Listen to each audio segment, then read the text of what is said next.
Buenas tardes. En la exposición del día de hoy abordaremos el tema de los filósofos pluralistas, concretamente Empédocles y Anaxágoras. Los filósofos pluralistas eran aquellos filósofos con una norma basada en la pluralidad de principios como explicación del universo. Se les atribuía principalmente a las causas naturales y no a los mitos o causas teológicas. Los principales pluralistas fueron Empédocles, Anaxágoras, Leucipo y Demócrito. Empédocles fue un personaje muy extraño, pues era una mezcla de filósofo, político griego, poeta, médico y a veces también se le atribuía el apodo de chamán. Se dice que él vivió en el siglo V a.C. y tiene una muy buena reputación pues era contemporáneo de Zenón de Elea. Empédocles nació en Agrigenta, en la Magna Grecia, lugar en donde se desarrollaron los pensadores pitagóricos. Esto fue una gran influencia para Empédocles, pues incluso llegó a escribir una obra acerca de ellos, en la que narraba versos dedicados a Pitágoras y un cierto número de tragedias.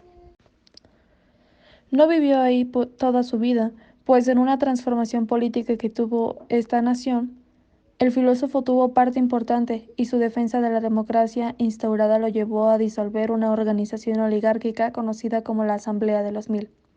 Además, persuadió a los habitantes de Agrigento de abandonar la lucha entre partidos y cultivar la igualdad política, y se rehusó a cualquier cargo que se le quisiera otorgar. Por sus ideales democráticos y quizá por su extravagancia y sus métodos, Empédocles se hizo muchos enemigos que, en una de sus ausencias de Agrigento, conspiraron contra él e impidieron su regreso. Se conservaron fragmentos de sus dos poemas. Ambos eran contradictorios, pero al mismo tiempo complementarios. El primero era La naturaleza, de temática cosmológica. Apoyaba la idea de Parménides de que la nada no puede surgir de la nada y lo existente no puede desaparecer. También de que el ser está en movimiento siempre, es decir, no es inmutable. Para Empédocles, los principios de la realidad eran cuatro, llamados por Aristóteles como elementos, en los cuales se contemplaban a los arjés de los filósofos anteriores. Por ejemplo, agua de Tales, aire de Anaxímenes, fuego de Heráclito y tierra de Xenófanes, que mezcladas componían, descomponían y daban origen a todo ser. La proporción de esos cuatro elementos afectaba las propiedades de este ser. Empédocles decía que la pluralidad solo podía venir de la pluralidad. El cambio se produce por la unión y separación de los elementos. Su desventaja era que estos elementos eran inmóviles, requerían de causas extrínsecas, es decir, la unitiva y separadora. Empédocles llamaba amor y odio. En el grupo de esfairos o esfero entraba el amor, los cuales eran los elementos unidos en una esfera homogénea. Lo que la separaba era el odio. En cambio del odio era la cosmia. Esta era cuando los elementos eran separados completamente, y quien trataba de unirlos siempre era el amor. Ambos estaban en un ciclo eterno, siendo la base de los cuatro elementos. El cosmos del odio creciente era la transición del esfero a la cosmia, creado por el odio y destruido por el odio, y el cosmos del amor creciente era la transición de la cosmia hacia el esfero, creado por el amor y destruido por el amor. En este sentido, uno de los más grandes méritos de Empédocles radicó en anticipar la idea científica de un elemento químico. Así, un objeto concreto del mundo empieza a ser, o sea, una unión de partículas, o deja de ser, una disgregación. Como hemos visto anteriormente, lo que puede unir a estas partículas es la idea del esfero, o el amor, y lo que lo puede disgregar es la acosmia o el odio. Pero dice también que las partículas básicas no empiezan ni dejan de ser, o sea que son eternas e indestructibles. De esta forma se prefiguró otra idea científica que más tarde se tradujo como la ley de la conservación de la materia, que dice que la materia no se crea ni se destruye, y solo se transforma. Esta fue después elaborada por Lavoisier. Para Empédocles, en el origen de los tiempos, en el albor de la formación del mundo, el predominio del amor hizo que las cosas se unieran indiscriminadamente unas con otras, y así se formaron multitud de seres monstruosos y deformes, de los que solo sobrevivieron los más aptos, que son las especies existentes en la actualidad. Puede que esta idea haya prefigurado los conocimientos posteriores de Darwin y su obra maestra, Evolución de las especies, en las que no solamente habla de la evolución de cada especie, sino de cómo tuvo que adaptarse. Los seres humanos eran ambiguos, hermafroditas y estériles. En ellos cohabitaban dos principios, un masculino y otro femenino. Se dice que el odio separó estos dos principios y el amor humano emprendió una búsqueda desesperada de la otra mitad de uno mismo para retornar a la unidad primigenia, en la que el hombre y mujer eran una y la misma cosa. Como se ven en las imágenes, el odio ha separado el género del hombre y la mujer y el amor supo unirlos de nuevo, pero en diferentes personas. Lo semejante conoce lo semejante, lo cual quiere decir que el conocimiento sobre las cosas se da por semejanza que se tiene con estas, ya que estamos compuestos por lo mismo, es decir, los cuatro elementos. El segundo poema de Empédocles era Las Purificaciones, de temática antropológica religiosa, la cual hablaba sobre la inmortalidad del alma, existencia de los dioses seducidas por el odio y por ello éstas siempre estaban en el mismo mundo, es decir, el sensible, y para que pudieran regresar a donde estaban en un principio, atravesaban por un camino de purificación que era el amor. Hablar de su muerte es tan importante como hablar de su vida, pues una leyenda explica que cansado de la vida y de que la gente no creyera en su carácter divino, se suicidó en el año 430 a.C., saltando al cráter del volcán Etna. Pero otra de las leyendas, y la más importante o la más conocida, es la que él mismo se arrojó a las entrañas del volcán Etna en ese mismo año, 423 a.C., pero se dice que se inmoló así para poder adquirir una fama entre los vivos y ser reconocido como un dios griego al morirse de forma tan épica. Ahora hablaremos de Anaxágoras, quien fue un filósofo griego presocrático, geómetra y astrónomo. Nació en Clazomene en el año 510 a.C., en lo que actualmente conocemos como Turquía, siendo el último filósofo presocrático nacido en la Jonia. Con él se abre un nuevo capítulo en la filosofía y ha sido considerado por la tradición de historiadores filósofos como un filósofo pluralista, debido a sus tesis sobre el nous, que fue un gran aporte al pensamiento filosófico porque es precisamente el haber introducido en la explicación del universo al nous como una fuerza motora de todo en cuanto lo que existe. Era concebido como algo infinito y autónomo, separado de las semillas y de todas las demás cosas que existen, y claro que el mundo sensible. Tiene más años comparado con Empédocles y también la distinción de haber sido el primero en llevar la filosofía a Atenas, ya que huyó de la devastación generada por los persas. Fue recibido en Atenas por un gran estadista llamado Pericles. Por un tiempo pudo dedicarse a la filosofía y a las ciencias naturales. Hacía varios descubrimientos respecto a ello. Se hizo famoso por predecir eclipses y por las especulaciones que tenía respecto a los astros. También creía que la luna y el sol debían estar formados de la misma sustancia natural de la que vemos en la Tierra. Anaxágoras pensaba que había una pluralidad de principios, sin embargo, en lugar de proponer 4, decía que había una infinidad. Origen. Anaxágoras se aficionó de tal modo a la filosofía que renunció a los negocios públicos y privados para darse enteramente al estudio. Abandonó sus bienes para no distraerse de esta ocupación. Sus padres le reconvinieron muchas veces, pero en vano. Se retiró de su patria y no se empleó sino en la investigación de la verdad. Hubo quien le echó en cara el poco caso que hacía de su patria. Al contrario, respondió señalando al cielo, la estimo mucho. Se estableció en Atenas y transfirió allí la escuela jónica, que siempre había estado establecida en Miletos, donde la fundó Tales. A la edad de 20 años, empezó a enseñar la filosofía en Atenas y continuó este ejercicio durante 30 años. Exilio. Dado su pensamiento de que la luna, el sol y las estrellas se componían de una sola materia. En Atenas se dedicó a la enseñanza. Se dice que entre sus discípulos figuraron el gran estadista Pericles y el dramaturgo Eurípides, y tal vez Sócrates, y gozó de la protección de Pericles cuando éste pasó a dirigir los destinos de la ciudad. Por una acusación promovida por Cleón, Anaxágoras fue sometido a un proceso de impiedad a causa de ciertas atrevidas teorías astronómicas. Como bien lo dije al principio, afirmaba, entre otras cosas, que el sol no era un dios, sino una masa de fuego incandescente y que era más grande que el Peloponeso. En sus explicaciones acerca del origen de los astros, por otra parte, se ha podido ver casi una anticipación a las hipótesis de Kant y de Laplace. Según testimonios de la época, sin embargo, la motivación real del proceso fue su afinidad con Pericles.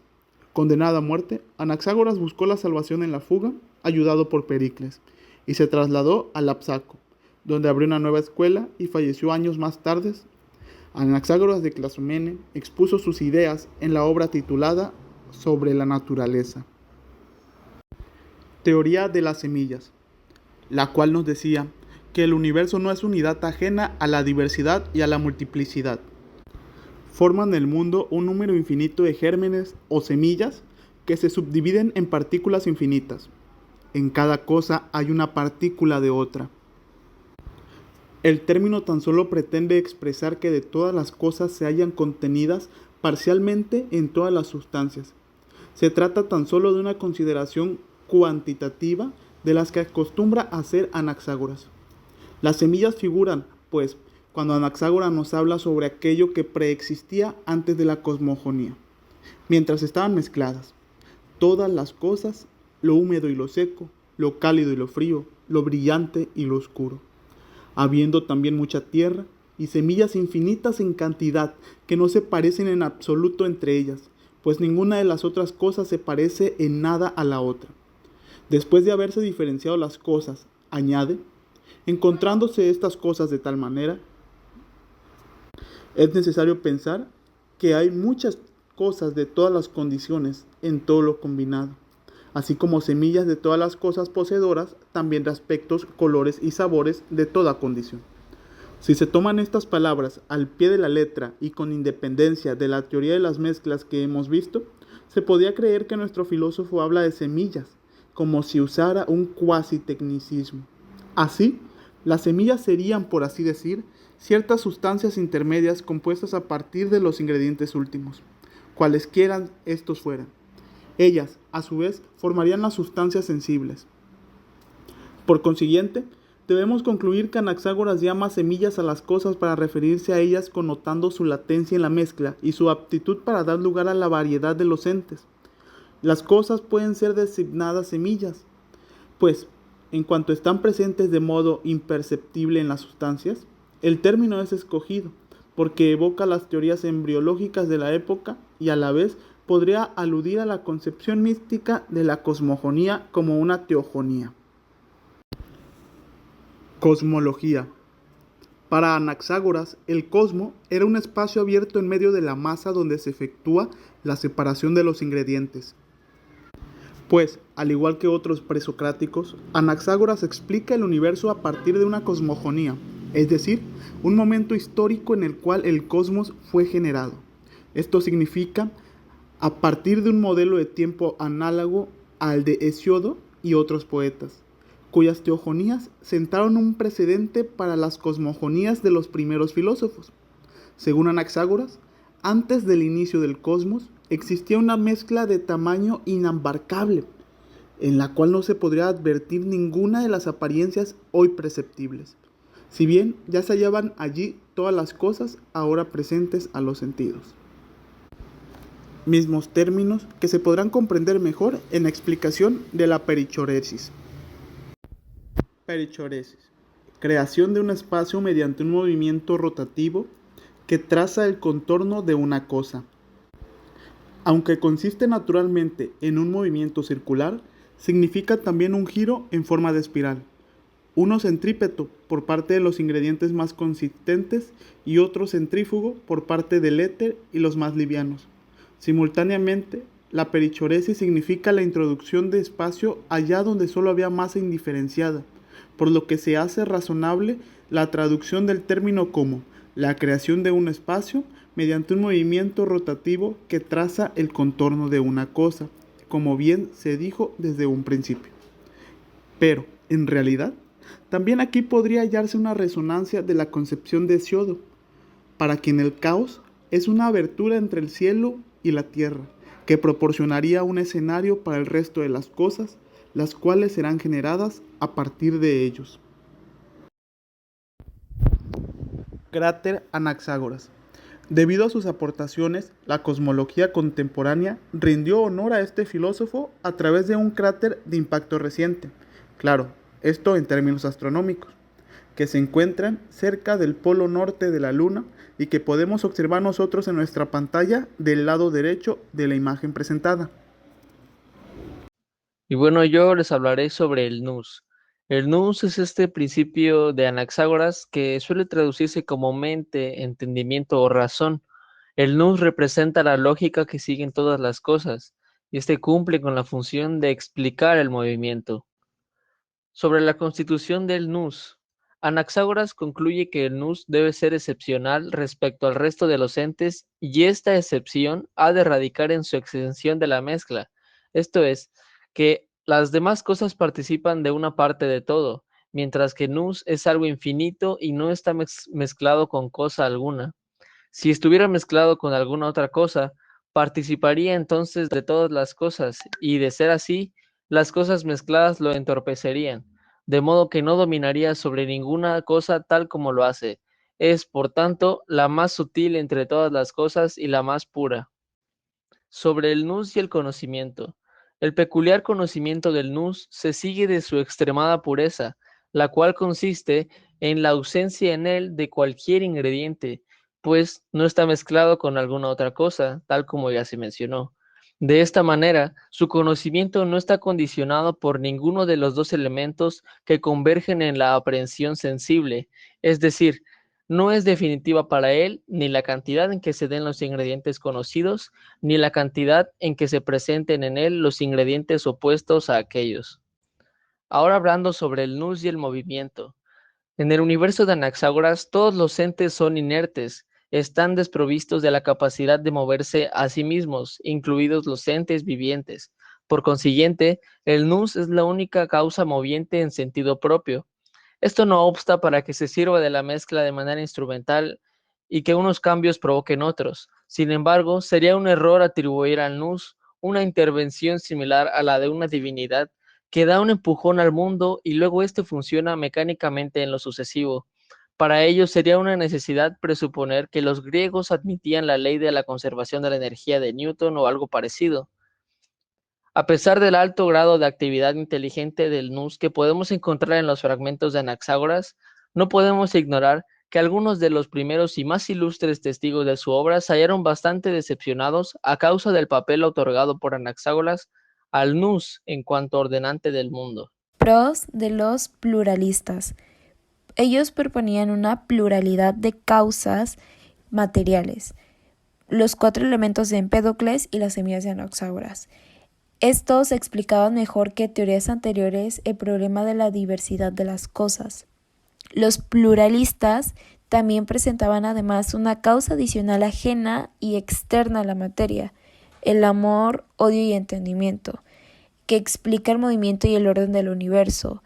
Por ejemplo, para Empédocles esto sería el amor y el odio, y para Anaxágoras el nous o el entendimiento. Ahora los contras de los pluralistas. No explicaban convincentemente la unidad de cada cosa en su propio género. O sea, todo se volvía un revuelto porque no tenía como tal una cosa que los identificara, vaya. Otro aspecto importante era que el entendimiento era una buena solución, pero Anaxágoras no es como consecuente con su propio descubrimiento y pues se regresa a las explicaciones de los procesos naturales a través del materialismo utilizando la teoría de las semillas. Por último a mencionar es que Empédocles y Anaxágoras son los dos últimos grandes pensadores de este ciclo de la metafísica monista presocrática. Ambos nacieron en el umbral del mismo siglo V y muerto en sus últimos decenios. Ellos representaron un giro nuevo, desde luego, en la metafísica presocrática, en virtud del cual estos pensadores la sitúan en un plano claramente distinto a aquel en el que pisaba Heráclito o Parménides. Eso sería todo por nuestra parte. Muchas gracias por su atención.